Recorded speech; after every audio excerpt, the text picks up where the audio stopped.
Welcome to Our Girl Relationships. On this channel, we talk about problems people face in their day-to-day lives. Let's start with the video. Hi, please help me out because I am feeling extremely guilty, even though at that time I thought I was in the right. So I, F27, have been married to my husband, M34, for the past 2 years. My relationship with my mother-in-law has been okay, but we are not extremely close as we have different opinions on some matters. Like last year, during a controversial law implementation in Texas, we were having a discussion at a family event. She told me how if I ever thought about giving up on a baby, she would make my husband divorce me. But she laughed after saying that and said she was kidding. She had made similar kinds of jokes regarding me having a girl child first as well. Well, fast forward to last night. She had come for a visit and brought food with her. She had made my husband's favorite dish and one other dish. She said she had brought the favorite dish only for my husband, and the other dish was for me. Well, we started eating, and I tasted something bitter in my food. It wasn't that much, so I just kept on swallowing it with water because I was afraid that if I complained, my mother-in-law would get angry. As I dug deeper with my fork deeper into the food, I saw something like black powder. It looked like the food was stuffed with it. I inquired about the same, so she told me it was a new spice that she got from a friend. I took a mouthful of that stuff and couldn't swallow it at all. I rushed to the bathroom and threw it all up. I got violently sick, and my whole mouth became bitter. When I came out, my husband gave me some water. Suddenly, my mother-in-law got very angry at me and said I was intentionally doing this whole act of throwing up to show she is a bad cook. My husband tried to calm her down, but she left our home, but took the food she brought with her, while leaving, saying we don't deserve it. She even emptied the plate I was eating from in a container and took it as well. While my husband is on my side, others from his family have been very angry at us as well and asked me to apologize. Am I the a-hole here? As some of the comments are curious, I will ask the name of the spice. I will call my sister-in-law tomorrow. Although I don't think she was trying to intentionally poison me. I am now really scared after reading the comments that said that's what she did. I'll update you guys soon. So my sister-in-law just called me and got the whole story out of my father-in-law. My mother-in-law got the spice from her friend, like she said. It was called kanji? Something like that. I'll Google it later, but just wanted to update you all first. She was cooking that dish for their lunch and didn't know how much she was supposed to add and accidentally put too much. She tasted it and couldn't eat it. Instead of acting like a sane person and throwing it, she thought that as she was going to visit us anyways, why not give it to me instead? Her reason was that I am a horrible cook, so I already have a habit of eating bad food. She intentionally made a small portion of my husband's food, so I will not take it. I am so angry at her now, and have told my husband she is not allowed in our house anymore. He still thinks he would like to discuss it with her. I am just done with her bullshit. Thank you all for your concern, and while I am glad she was not poisoning me, I am still shocked by her insensitivity. I went to the doctor first thing in the morning, and I am completely fine. My husband wants to go low contact, but says he can't go no contact fully, and I understand. Some of you asked if we were trying to get pregnant. I honestly am not in the phase where I want kids, but maybe in the future. Not the a-hole. Wow, did that turn seriously south on a pinhead? At first, as I was reading, I was thinking the post was going to be about not talking politics with the in-laws. Your evil mother-in-law obviously poisoned you. It's a neon sign that she took your plated remains away, rather than throwing them in the trash. She didn't want evidence of her serious crime. If you have any remains, even a dirty plate, I would report her. She's dangerous. Where in this story would you be apologizing? Is your husband having your back? Is he outraged? Or is he going to be lame and stay out of it? Indian here, there's a possibility that that spice was kalonji or nigella seeds. They have a faint bitter taste and are usually used for tempering. Definitely not used as a major spice as far as I know. One thing for sure, if it was kalonji, it is not poisonous and it's extremely healthy too. Although it's extremely suspicious that your mother-in-law did not tell you what exactly the spice was and also took everything away without giving you a chance to check it. Not the a-hole for sure. Here's the next story. My 16F parents divorced a few years ago. My dad, 40M, remarried my stepmom, Laura, 45F, while my mom, 36F, remarried my stepdad, Gabe, 40M. I have 4 stepbrothers, 25M, from Laura, and 20M, 18F, and 16F. I have a half-sibling, 6M, from my mother. I love both of my step-parents, but I honestly spend more time with my dad and Laura. They're pretty chill and laid back in lots of things. They're strict regarding my education, just as my mom and Gabe are, but they're more open regarding my freedom. Getting Ubers alone, letting me meet my friend without a chaperone, letting me dye my hair and cut it how I want it, my clothes, how I do my makeup, my interests, etc. Basically, they let me be my own person, while my mom and Gabe, not so much. It's mostly my mom though. She's paranoid about bad things happening to me, and I get it, but I feel caged. I can't do lots of things when I'm at their house. I can't have my door closed. I can't use makeup. I can't use earphones. I can't have weird hair. I can't take my laptop, so I have to use the computer they sent me there, and they have control of it. I have to attend certain activities whether I like it or not.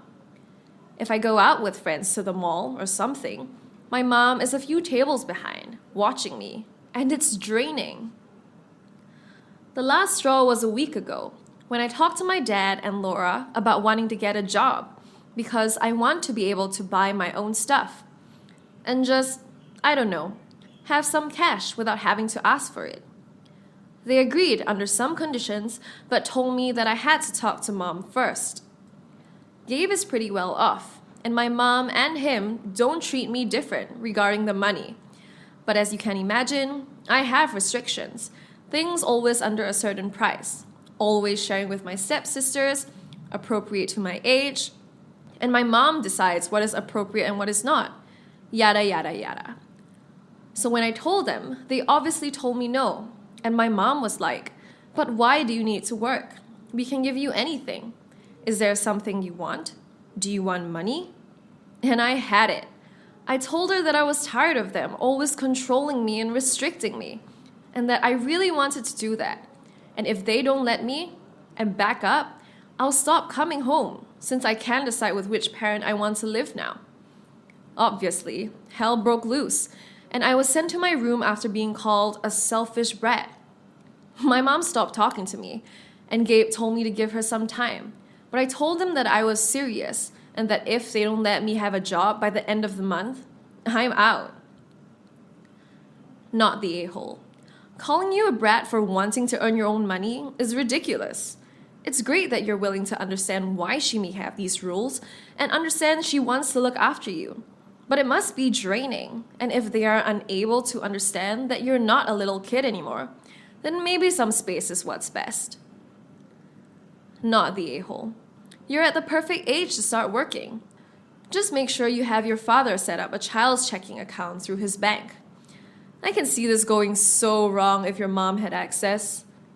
Your mom isn't ready to let go yet, and is refusing to see you as the young adult you are.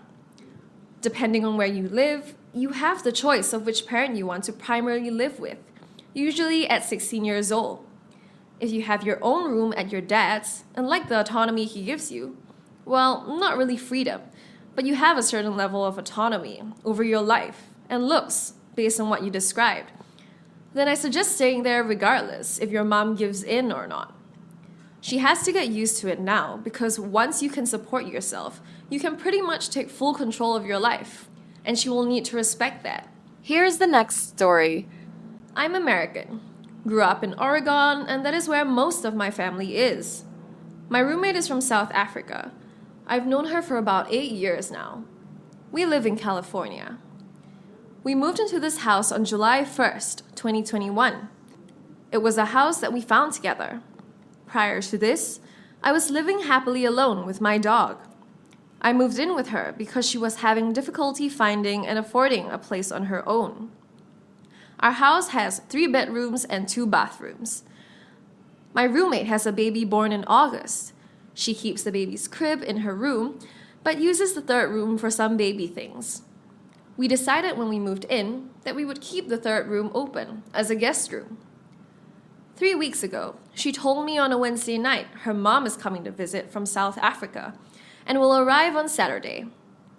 When I asked how long she was staying, she first said she would be here 3 weeks, but might extend her trip a little.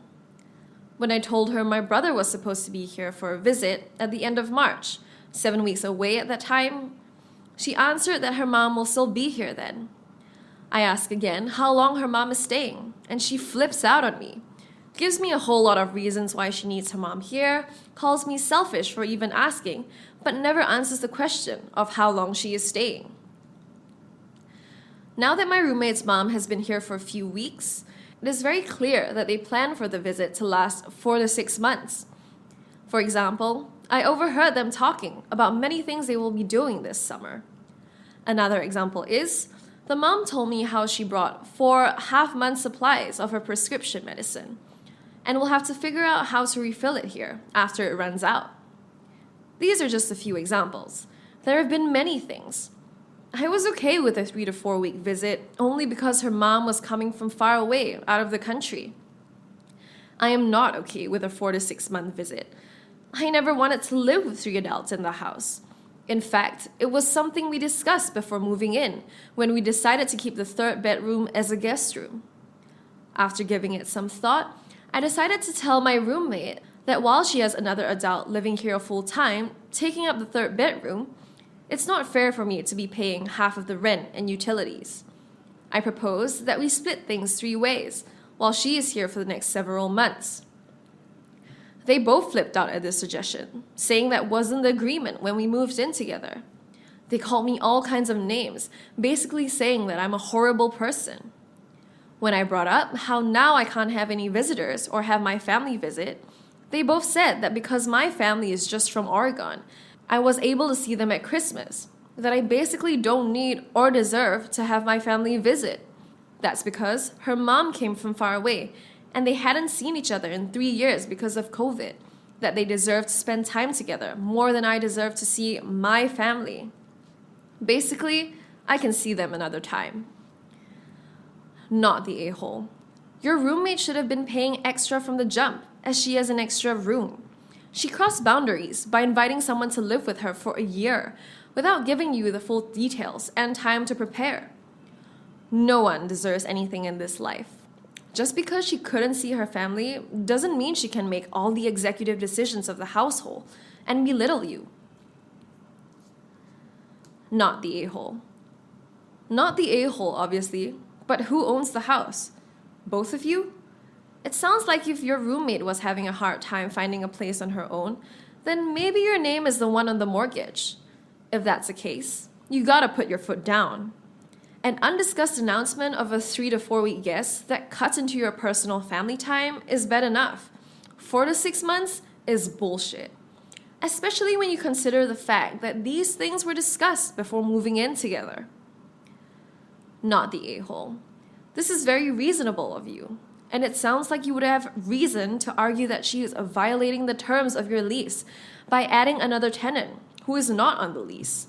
You are subsidizing a shared 3rd room under the current engagement, and you would be paying for half of her mom's rent if her mom says they're long-term without paying. That's unreasonable. Here's the next story. Okay, so I, F14, have a sister, F16, who I'll call S. She constantly steals from me and messes up my things. I tried talking to my parents about it, but they shrug it off and say that sisters do things like that. It's gotten so bad that I have to hide or move valuable items out of the house in fear that she'll break them or steal them. 3 weeks ago, I received money from my aunt and friend for my birthday. I was excited because I wanted AirPods for a while now, and I finally had enough money to get them. I kept the money in a box and put it in my drawer. About a week ago, I wanted to go to the gas station, so I went to get the money, but when I checked, it wasn't there. I went and asked my mom if she'd seen it, to which she replied yes. She told me that my sister went snooping in my room and wanted the money, and my mom didn't have the heart to say no. So she let her take it. I went to my sister's room and demanded she give me my money back. She told me that she had already spent it and that I should have hidden it better if I didn't want it stolen. I was livid. I stormed to my room and stayed there for the rest of the day. 2 days ago, while out shopping with my aunt, she asked if I had gotten the AirPods that I had been wanting.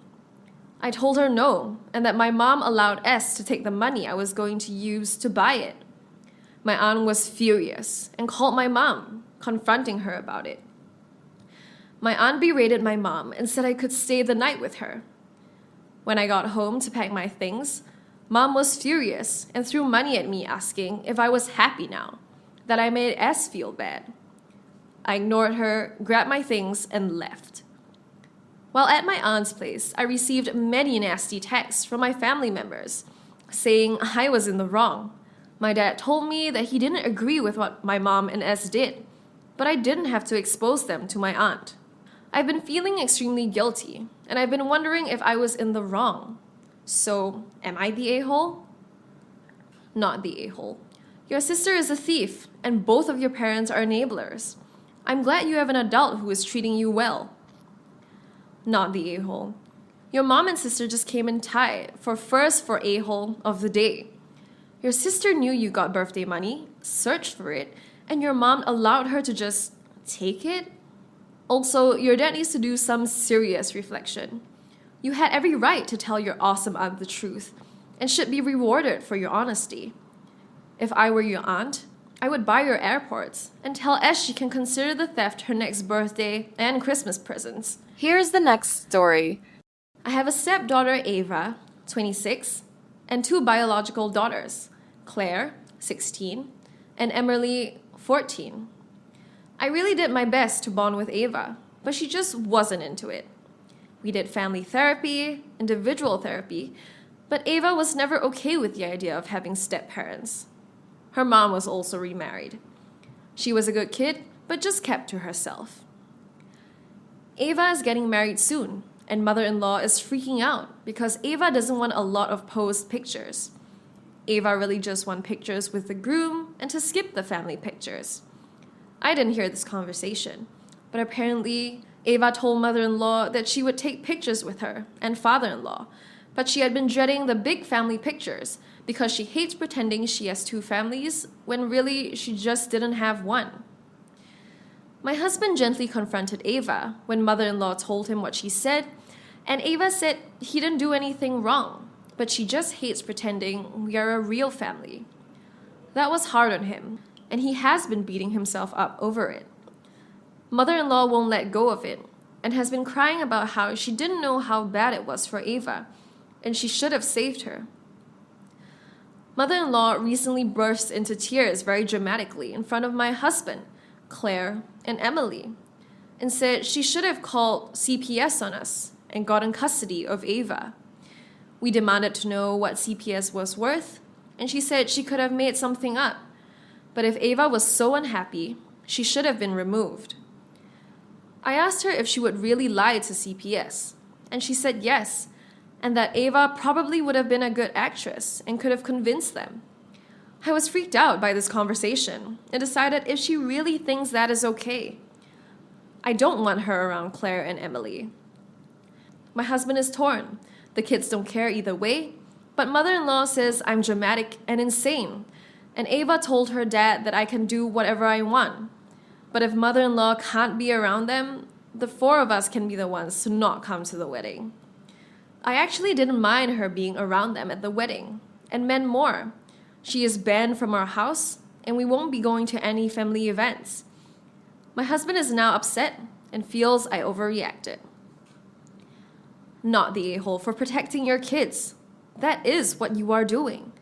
You're protecting you and your children from someone who just admitted that they are willing to lie in order for legal action to be taken.